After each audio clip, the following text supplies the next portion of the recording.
वंदे मातरम बच्चों, मैं दीनदयाल शर्मा आज आपके मध्य आज नए एक बिंदु के साथ आपके सामने उपस्थित हूँ। बच्चों, आज हम कक्षा 10वीं प्रथम पाठ जय सुर भारती का आज हम अध्ययन करेंगे। बच्चों, इस पाठ के रचयिता है हरिरामा आचार्य। आज हम इस पाठ का पूर्व में हिंदी अनुवाद को समझेंगे। उसके तदुपरांत हम इस पाठ के प्रसंग को अध्ययन करेंगे कि हमको किस प्रकार पाठ का प्रसंग लिखना है। बच्चों, हमने आपको पूर्व वीडियो में भी बताया था कि प्रसंग जो है वो आप पूरी पाठ्य पुस्तक में एक समान लिख सकते हैं। एक समान का तात्पर्य है कि आपके प्रसंग में कुछ पंक्ति ऐसी है जो आपकी पूरी पाठ्य पुस्तक में होती है, उनमें से हमको कुछ ही परिवर्तन करने होते हैं। वो परिवर्तन भी आज हमको आपको बताएंगे। उसके बाद में बच्चों, हम इस पद्य भाग की संस्कृत व्याख्या को समझेंगे। संस्कृत व्याख्या के बाद में हम विशेष को समझेंगे कि विशेष में हमको क्या लिखना चाहिए। तो बच्चों, अब हम अपने अध्ययन की ओर आगे बढ़ते हैं। हमारा पद्य भाग जो कि प्रथम पाठ है उसका तीसरा पद्य भाग है, वह है आसीना बहुमानस हंसे कुंद तुहिन शशि धवले हर जड़ता बोधि विकासम सिद्ध पंकज तनु विमले। आज हम बच्चों इसका अध्ययन करेंगे। तो बच्चों ध्यान दे, इसमें अध्ययन के लिए जो आपको इसका अर्थ है, अर्थ के लिए क्योंकि आपकी क्रिया यहाँ आ रही है, तो क्रिया यहाँ आ रही है तो हम इस पंक्ति का अर्थ बाद में करेंगे। पूर्व में हम इस पंक्ति का अर्थ करेंगे, बाद में इस पंक्ति का अर्थ करेंगे। क्योंकि कर्ता यहाँ है, क्रिया यहाँ है, तो हम यहाँ से करते हुए इधर चलेंगे। इसी प्रकार जो हमारी तीसरी और चौथी पंक्ति है, इसका अर्थ भी हम पहले इसका करेंगे तीसरे नंबर पर, चौथे नंबर पर इस पंक्ति का अर्थ करेंगे, तो हमारा अर्थ बिल्कुल सही बैठ जाएगा। ठीक है बच्चों। तो बच्चों, अब हम चालू करते हैं इस पद्य भाग का हिंदी अनुवाद। कुंद तुहिन शशि धवले। बच्चों, कुंद का अर्थ होता है चमेली, तुहिन जो कि बर्फ है, तुहिन का अर्थ क्या बच्चों? बर्फ। और शशि का अर्थ होता है चंद्रमा। शशि का अर्थ चंद्रमा। धवले माने सफेद, श्वेत वर्ण वाली, श्वेत वर्ण वाली। कौन? हे सरस्वती, हे सरस्वती। कहने का तात्पर्य चमेली, बर्फ और चंद्रमा के समान सफेद वर्ण वाली सरस्वती, सरस्वती माता। अब हम जो पहली पंक्ति है उसके अर्थ को देखते हैं। मानस, मानस यहाँ पर मानसरोवरी, जो मानसरोवर है वो मानसरोवर रूपी हंस माने हंस के बारे में बताया गया है।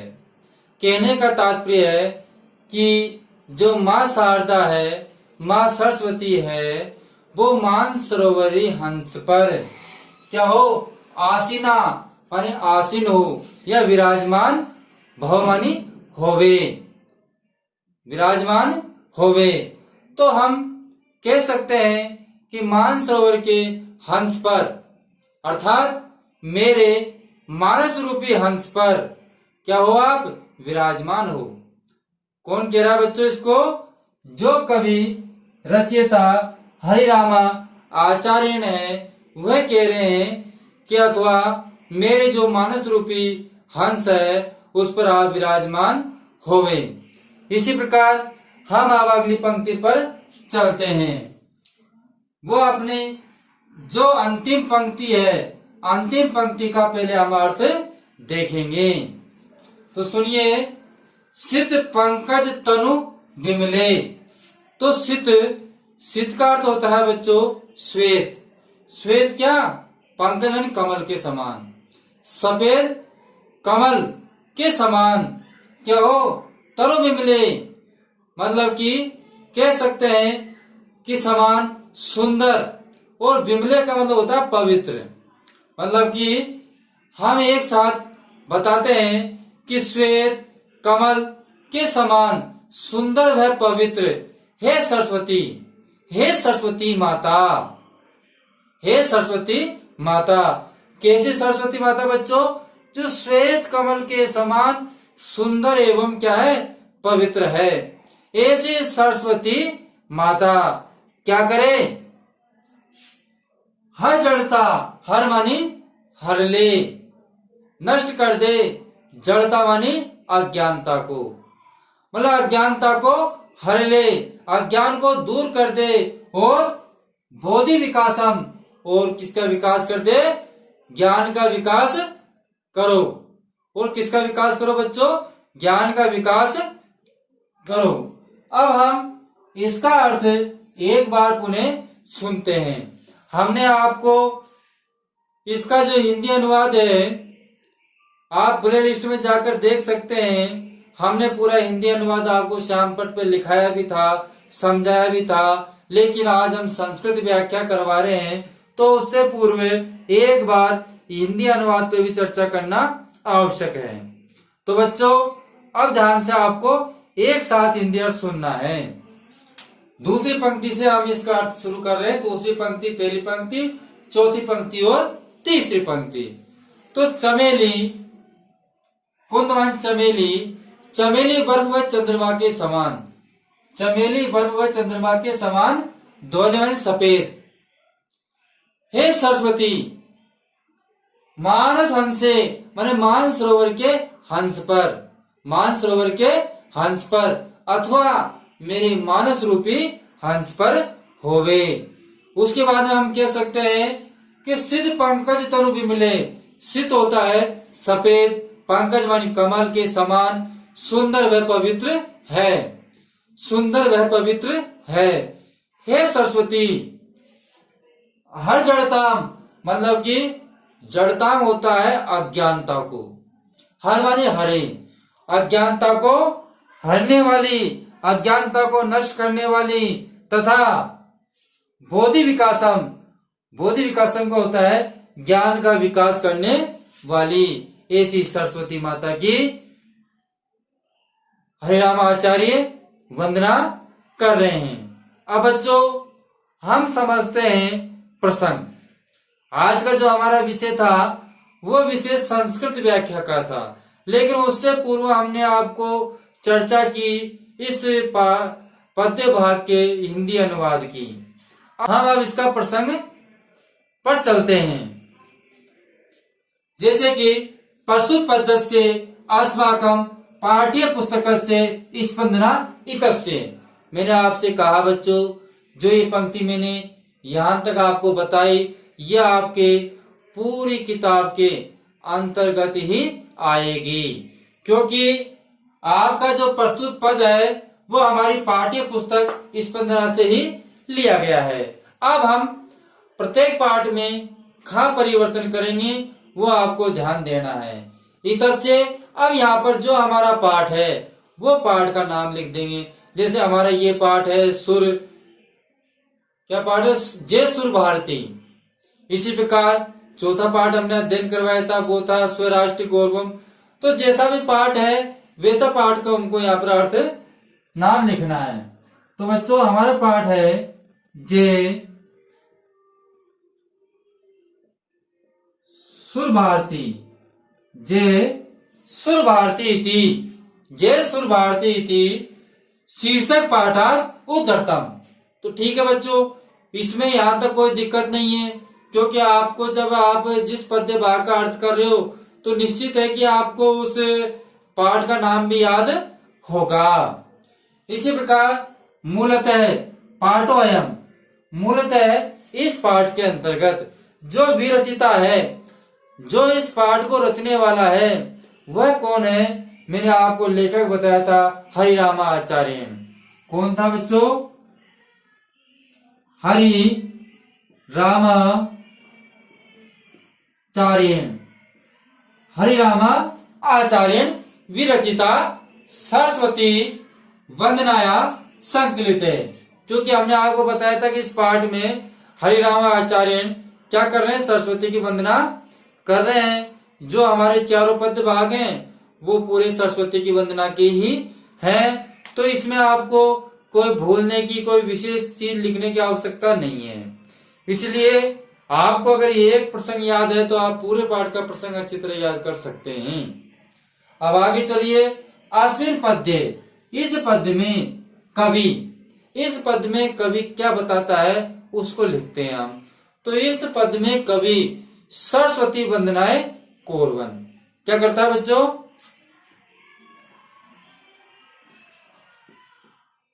सरस्वती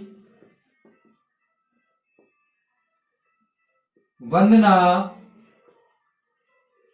कोरवन। तो इस पद्य भाग में कवि सरस्वती वंदना करता है। ठीक है बच्चों। और कथित यत और कहता है, यह हमको सब में लिखना है। कथित यत कहते हैं कि। अब इसके बाद में हमको इस भाग की संस्कृत व्याख्या, जैसे हमने हिंदी अनुवाद किया था उसके अनुसार ही हम इसकी संस्कृत व्याख्या करते हैं। तो बच्चों अब हम संस्कृत व्याख्या की ओर चलते हैं। ध्यान देवे।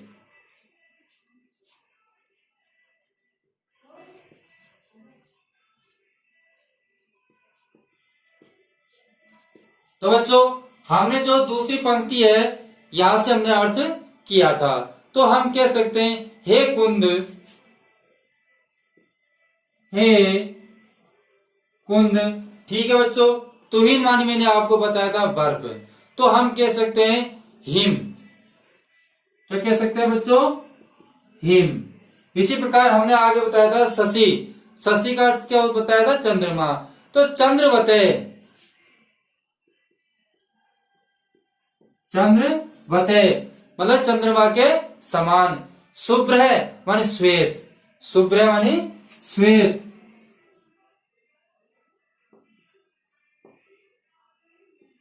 शुभ्र, शुभ्र का अर्थ है बच्चों श्वेत। श्वेत। फिर क्या बताया था? मानस। मानस का मतलब मानस रूपी जो सरोवर है। तो मानस रूपी, मानस है, हम ब्रैकेट में कर लेते हैं इसको। मानस है मानसरोवर से, मानसरोवर से। ठीक है।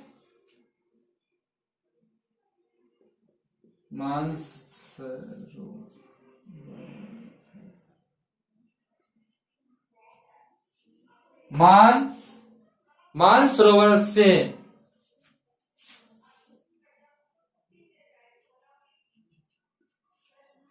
मानसरोवर से हंसे, मानसरोवर रूपी हंस। ठीक है बच्चों। मानसरोवर से हंसे, मानसरोवर रूपी हंस। या हम कह सकते हैं मम मनोरूपीण, मेरे मन रूपी हंस माने हंस में। मेरे मम रूपी, मन रूपी हंस में। मैंने आपको अथवा लगाकर बताया था। तो आपको लिखना है मम, कैसा? मन रूपी, मनोरूपिणी,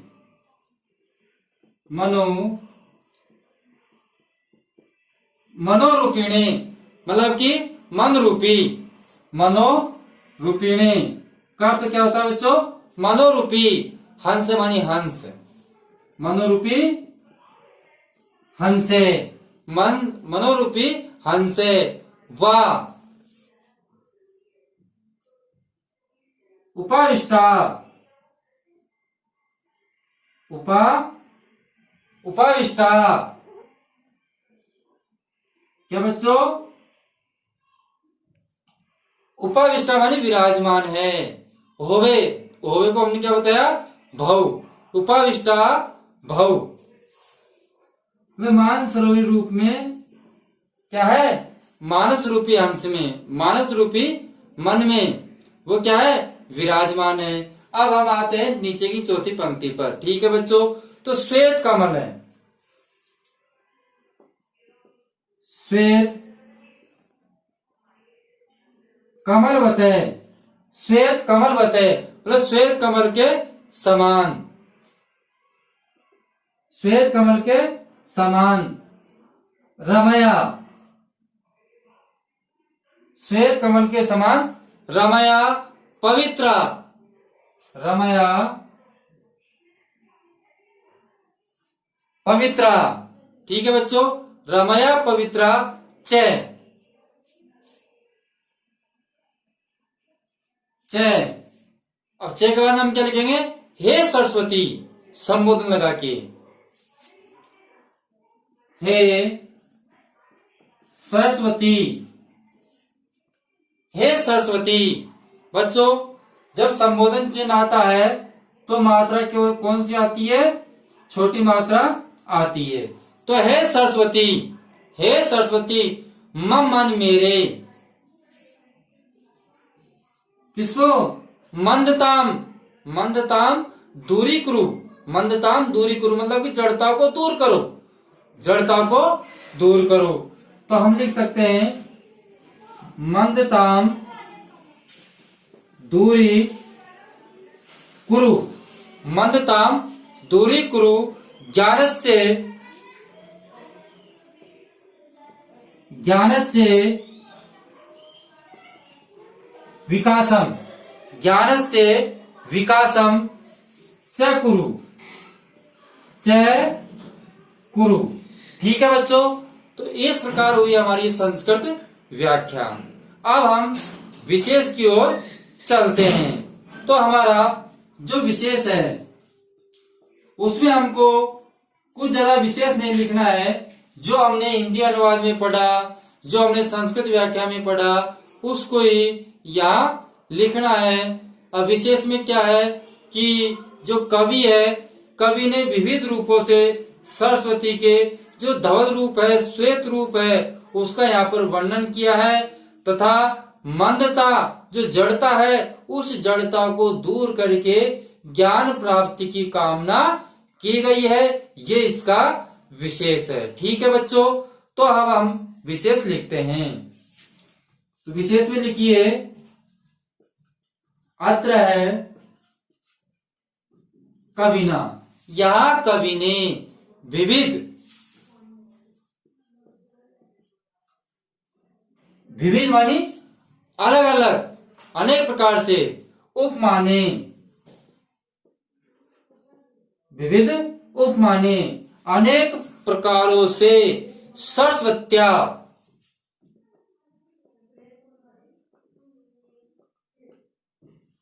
सरस्वत्या, सरस्वत्या धवल स्वरूपस्य, धवल स्वरूपस्य, धवल स्वरूपस्य वर्णनम कृत्वा, वर्णनम कृत्वा। किसका वर्णन किया है, धवल रूप का, श्वेत रूप का क्या है, वर्णन किया गया है। तथा मंदताम दूरी कृत्य, मंदताम दूरी कृत्य, मंदता को दूर करके, ज्ञानस्य या ज्ञान प्राप्त, या ज्ञान प्राप्त, ज्ञान प्राप्त, ज्ञान प्राप्त कामना कृता, कामना कृता।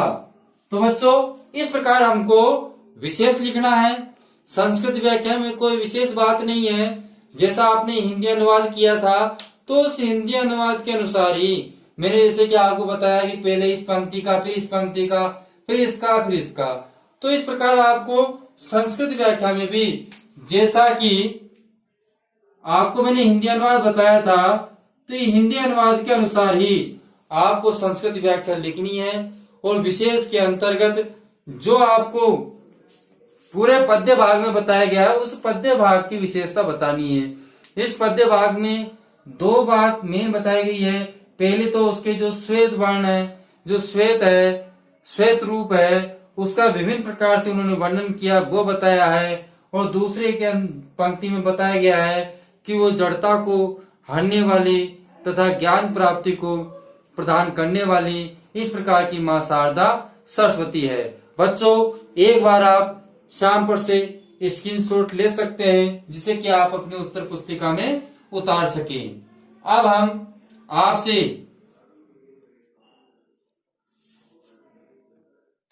अगले वीडियो में मिलेंगे। जब तक के लिए जिन्होंने हमारे इस वीडियो को लाइक नहीं किया है तो एक बार वीडियो को लाइक जरूर करें। जिन्होंने अभी तक चैनल को सब्सक्राइब नहीं किया है वो चैनल को सब्सक्राइब जरूर करें। ठीक है बच्चों, अब हम अगले वीडियो में फिर मिलेंगे। जब तक के लिए हम आपसे विदा मांगते हैं। धन्यवाद।